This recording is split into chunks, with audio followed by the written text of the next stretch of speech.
And then you can gently close your eyes if you feel comfortable, or keep them open, maybe gazing downwards if that's your preference. And we'll just transition from outer awareness to inner awareness of our own being from the inside out.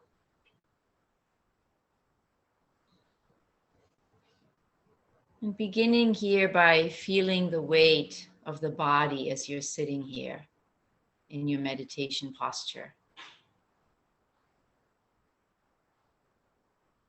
You can sit in a way that allows you to be both upright and at the same time relaxed and at ease.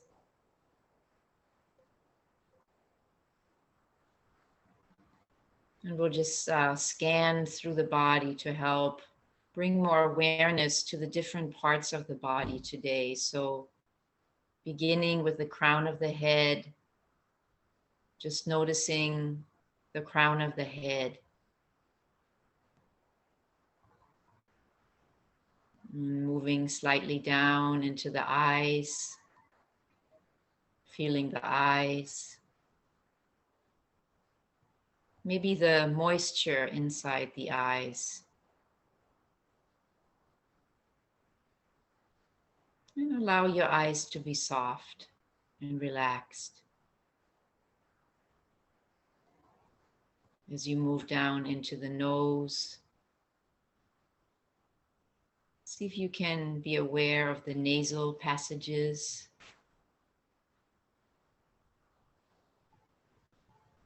And that movement of the breath in and out of the nose.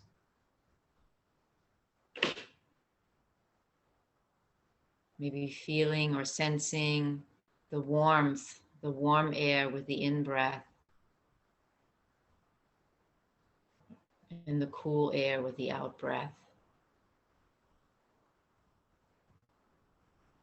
Or rather, the cool air as you're breathing in, and the warm air as you're breathing out.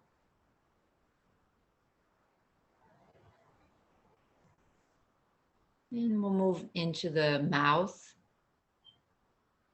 becoming aware of the teeth and the tongue relaxed. Maybe the tip of the tongue touching into the roof of the mouth, just to rest there. And then feel the gums, be aware of the gums inside the mouth.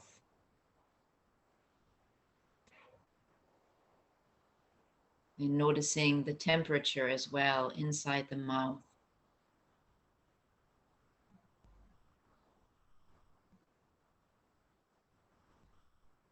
And then from there we can move down into the throat. See if you can sense the throat from the inside, the space that's there. Maybe as you swallow, you can notice the saliva moving down the throat.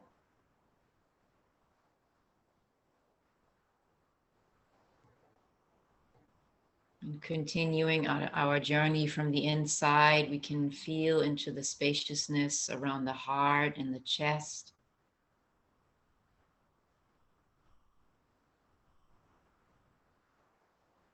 And that spaciousness of that whole front torso, maybe sensing it from the inside.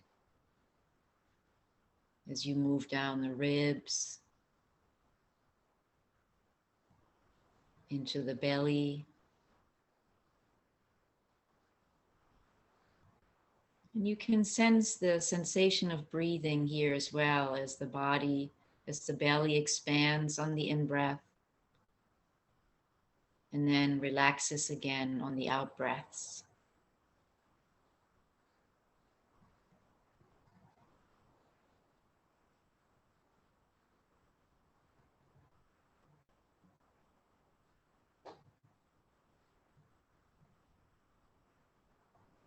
As you move into the back of the torso, see if you can trace the breath up and down the spine for a few rounds of breath.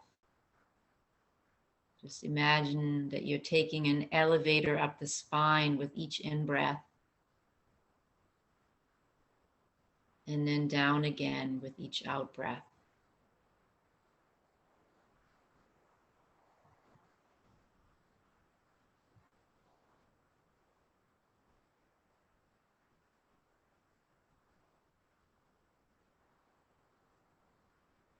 And we'll come around to the front again, just feeling the hands from the inside out now. Noticing the temperature in the hands.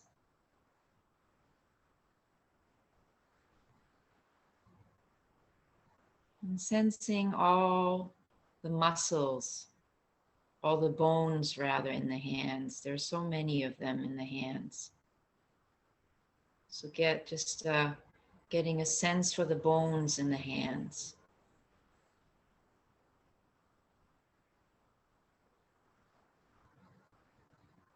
And moving up into the wrists.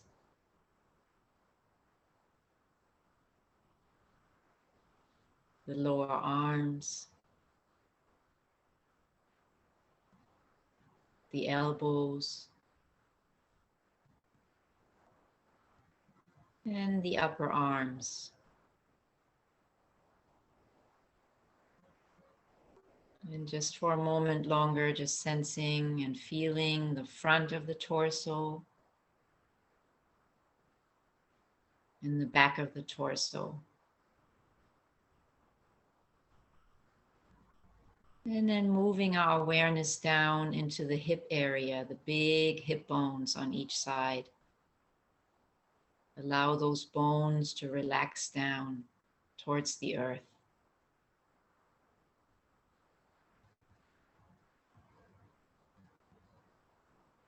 And then feel the pressure of the sit bones, the connection with your seat beneath you.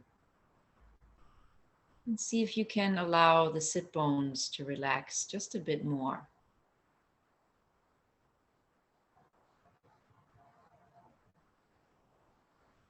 Traveling down into the upper legs.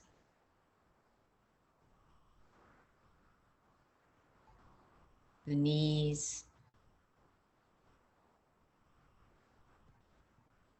Lower legs. And down into the feet. Feeling the sensations in the feet and just noticing what sensations you're picking up in the feet at this moment. Maybe there's a tingling or a vibrating, a pressure. Just being aware of that.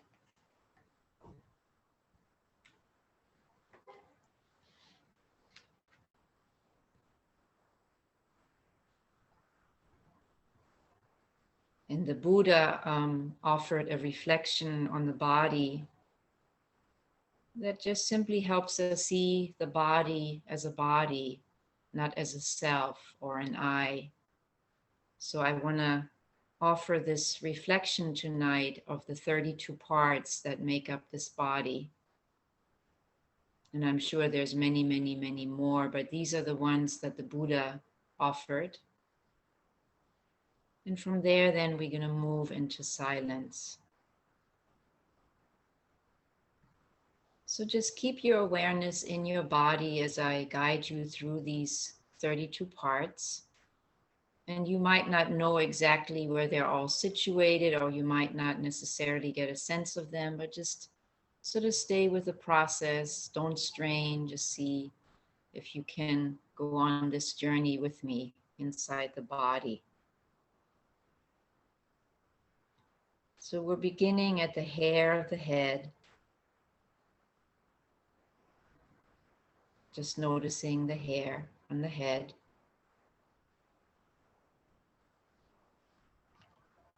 The hair of the whole body.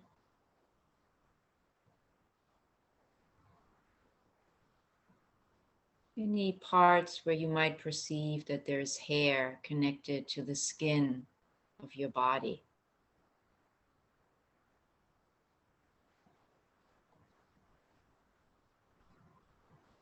And then becoming aware of the nails, both in the hands and the feet.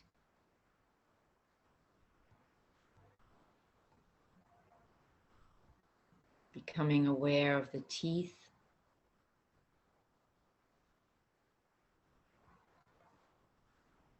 the skin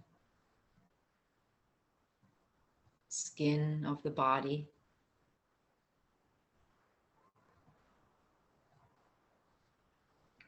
The flesh, just noticing or sensing the flesh underneath the skin.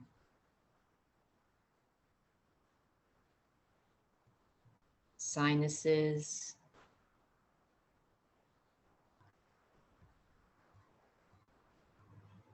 bones, sensing the bones in the body.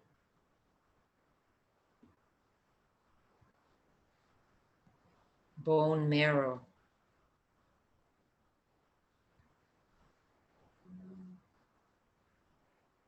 The kidneys, the physical heart.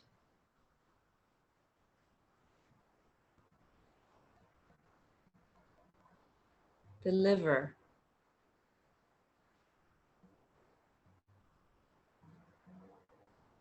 membranes,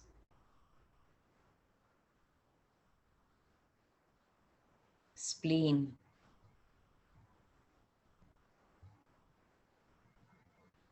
being aware of the lungs as you breathe in and out.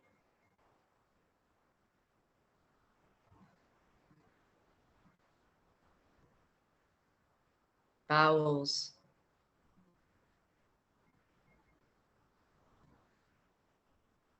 entrails,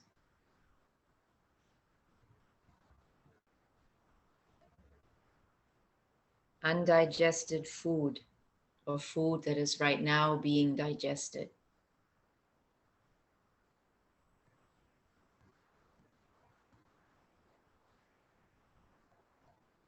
Excrement,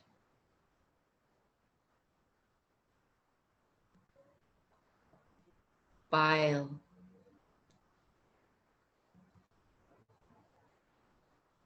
phlegm, pus, blood,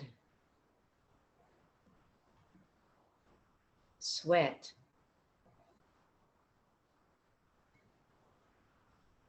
fat, tears, grease, spittle,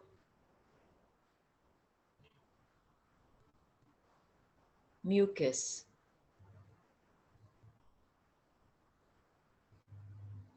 oil of the joints,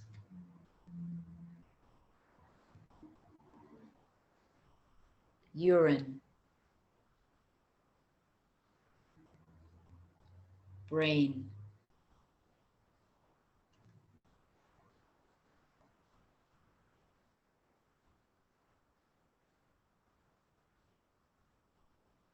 So as we continue this meditation in silence now, see if you can stay very much body focused for the remainder of the meditation, and just maybe reflect on these parts that the body is made of.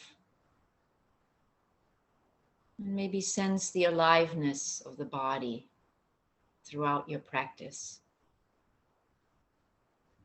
and anything else in the body that you may notice.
Where is your mind in this moment?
And as we come to the end of the sitting practice, here's an offering on sharing the blessings of our practice. Through the goodness that arises from my practice, may my spiritual teachers and guides of great virtue, my mother, my father, and my relatives, the sun and the moon, and all virtuous leaders of the world, may the highest devas and evil forces, celestial beings, guardian spirits of the earth, and the Lord of death, may those who are friendly, indifferent, or hostile, may all beings receive the blessings of my life. May they soon attain the threefold bliss and realize the deathless. Through the goodness that arises from my practice, and through this act of sharing, may all desires and attachments quickly cease, and all harmful states of mind, until I realize Nibbana. In every kind of birth, may I have an upright mind, with mindfulness and wisdom, austerity and vigor. May the forces of delusion not take hold nor weaken my resolve. The Buddha is my excellent refuge. Unsurpassed is the protection of the Dhamma. The solitary Buddha is my noble guide. The sangha is my supreme support. Through the supreme power of all these, may darkness and delusion be dispelled.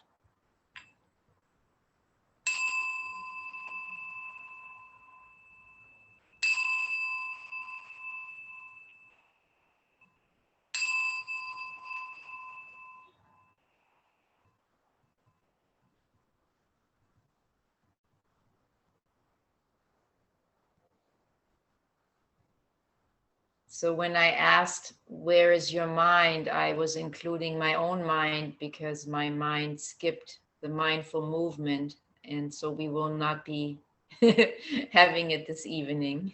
And instead we will move right into a 5-minute break. And then Z, as the technical support of the evening, will post a link that will help us all access the sutta that we will be reading tonight online, the first sermon that the Buddha ever spoke to his 5 spiritual friends after his enlightenment. So we will be back around. Do we need to take a break? Yeah, I would like to take a break. So I would like to take a 5-minute break and come back at 17 after. Is that correct? I don't know. Good enough. Yeah. Thank you.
That's great. I can't move mine. It's frozen in this one position. I can't scroll. I think Z can only be the one to scroll. Okay. Okay. Fine with me. Yeah, I think that's there's a reason that you can't. I think only Okay. only Z can do that. Can you see it though? Okay. Yeah, I can see fine. Great. Yeah, I can see fine too. It's great. Yeah, perfect. Yeah, I can see them moving it, so it's all gonna be okay, I suppose.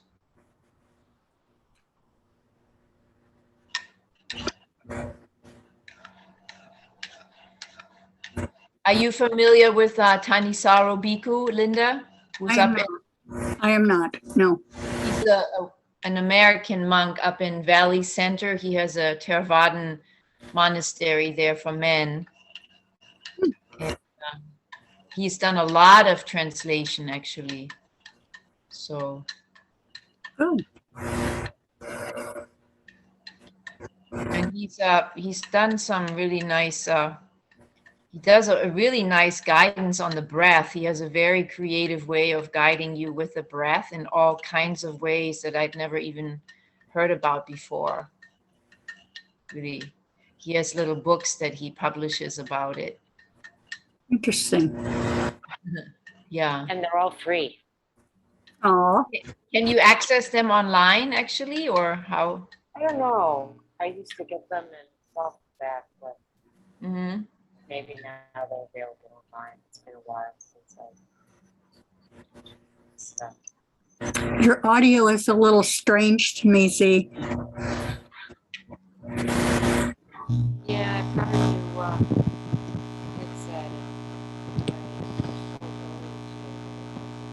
Yeah, your audio is really, there's a whole lot of noise.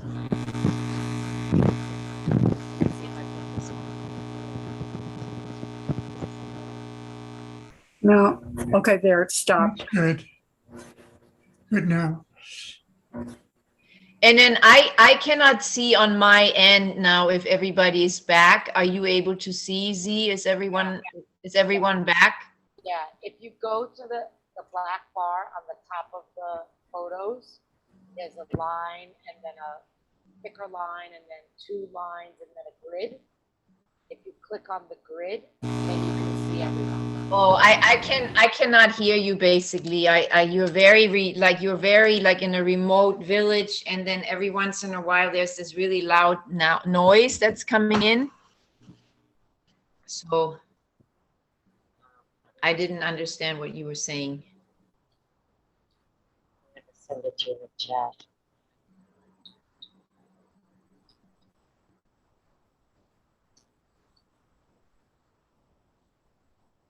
It's okay too, as long as you tell me that. Everyone's here. Yeah, I'm not sure. You're saying that everyone is there, right? So everyone's here. Okay. I'm not sure that we can have Z read because whenever Z speaks, there's a really loud noise. We can try it, but you might not be one of the readers for that reason tonight, unfortunately. So, but I thought we could take turns, you know, going from paragraph to paragraph, and then if you could just move down, keep track of where we're at so that we could, you know, continue to see the screen. But just wanted to say again that this is the first sermon that the Buddha spoke after his enlightenment on the Four Noble Truths. And it's called the Setting the Wheel of the Dhamma in Motion, that I'm sure at least a few of you have heard about. And I thought it would be really nice to read that together, to hear the words of the Buddha after he first enlightened, the first words that he spoke. And Z is saying that the sound system was changed and that there's no more problem. That's really good news. That's great. So, and maybe we can even imagine ourselves in the audience as the Buddha spoke these words, his first words after the enlightenment, after his full awakening. And we'll just take turns reading, and please, if you could just jump in and pick up if when somebody has finished reading a paragraph, and then just take over and read the next one. So I'm going to just read the very short first paragraph and then the second, and then maybe somebody else can pick up from there, reading a paragraph at a time, and then another person can pick up and read the next. Setting the Wheel of Dhamma in Motion, translated by Thanissaro Bhikkhu. I have heard that on one occasion the Blessed One was staying at Varanasi in the game refuge of Isipatana. There he addressed a group of 5 monks. There are these 2 extremes that are not to be indulged in by one who has gone forth. Which 2? That which is devoted to sensual pleasure with reference to sensual objects, base, vulgar, common, ignoble, unprofitable, and that which is devoted to self-affliction, painful, ignoble, unprofitable. Avoiding both of these extremes, the middle way realized by the Tathagata, that's the Buddha, producing vision, producing knowledge, leads to calm, to direct knowledge, to self-awakening, to unbinding. And what is the middle way realized by the Tathagata that producing vision, producing knowledge, leads to calm, to direct knowledge, to self-awakening, to unbinding? Precisely this noble eightfold path: right view, right resolve, right speech, right action, right livelihood, right effort, right mindfulness, right concentration.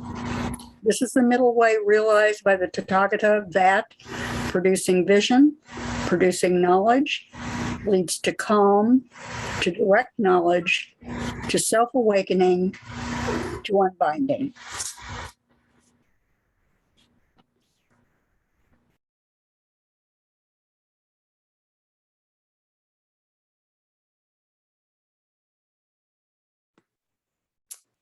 Now this, monks, is the noble truth of stress, or dukkha.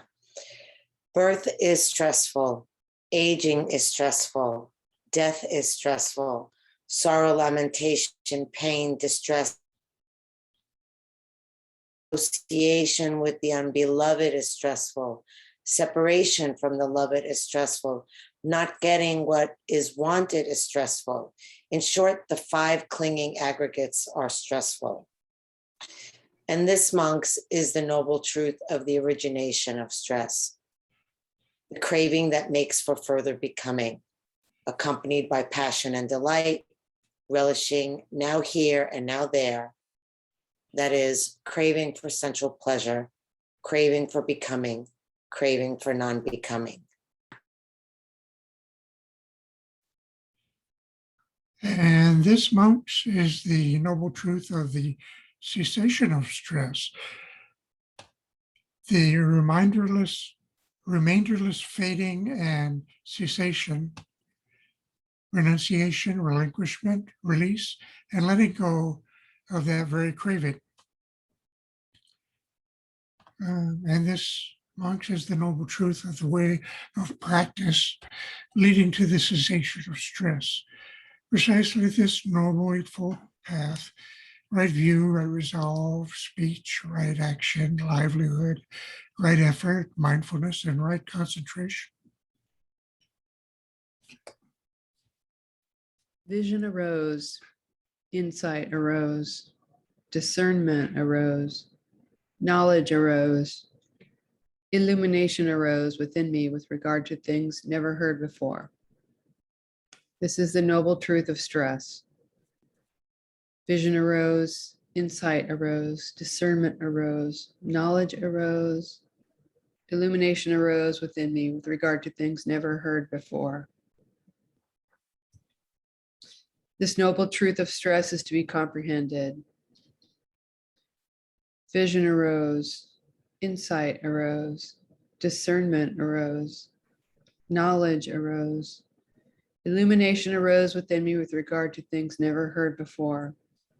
This noble truth of stress has been comprehended.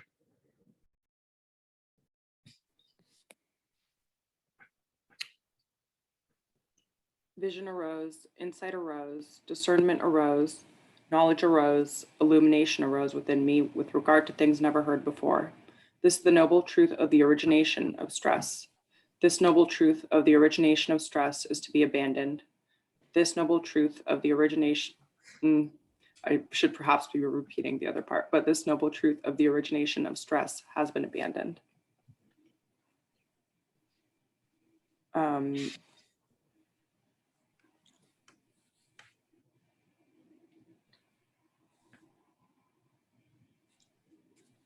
Vision arose, insight arose, discernment arose, knowledge arose, illumination arose within me with regard to things never heard before. This is the noble truth of the cessation of stress. This noble truth of the cessation of stress is to be directly experienced. This noble truth of the cessation of stress has been directly experienced. Vision arose, insight arose, discernment arose, knowledge arose, illumination arose within me with regard to never heard before. This is the noble truth of the way of practice leading to the cessation of stress. This noble truth of the way of practice leading to the cessation of stress is to be developed. The noble truth of the way of practice leading to the cessation of stress has been developed.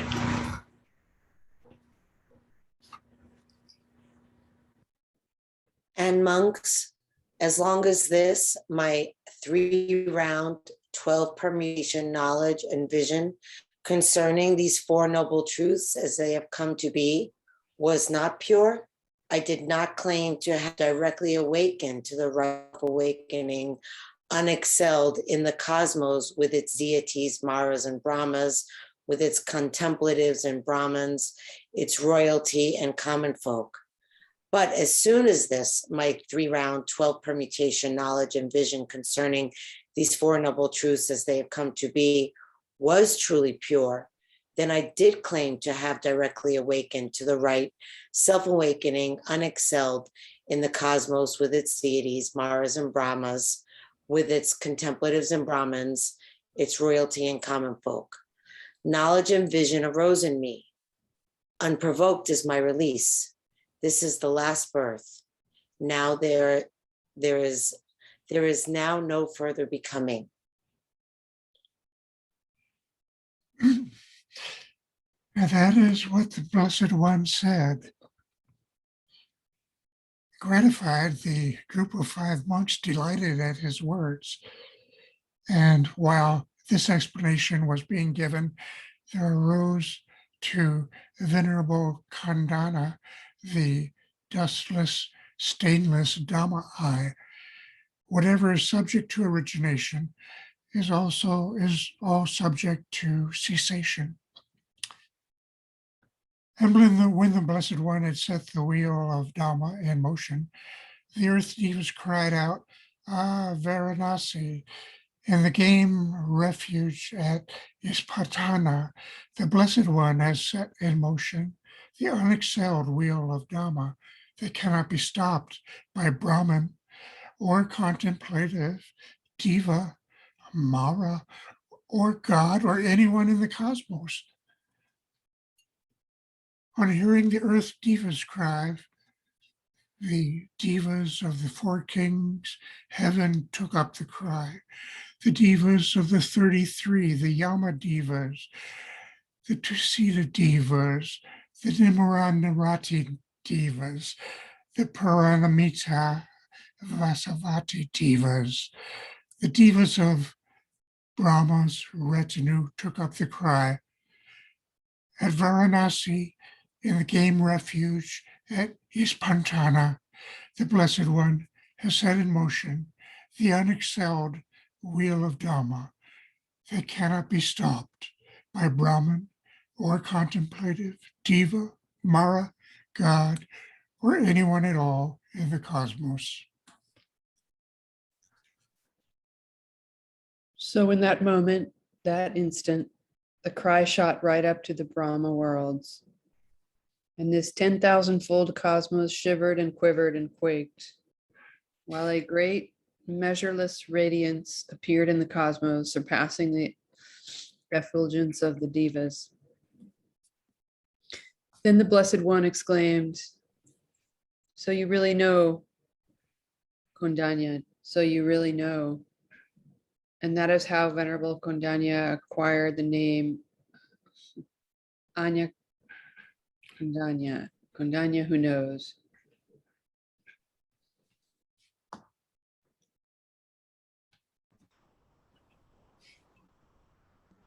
Thank you. So perhaps we can stop the screen sharing and come back to see our beautiful faces. And just wondering if you have any comments initially about having, about the sutta that we just read together. We can have more of a freestyle in the beginning. Just maybe, is there any questions that you have or anything you would like to say about reading the sutta, about what it maybe evoked in you or what you felt or sensed or thought while we were reading it?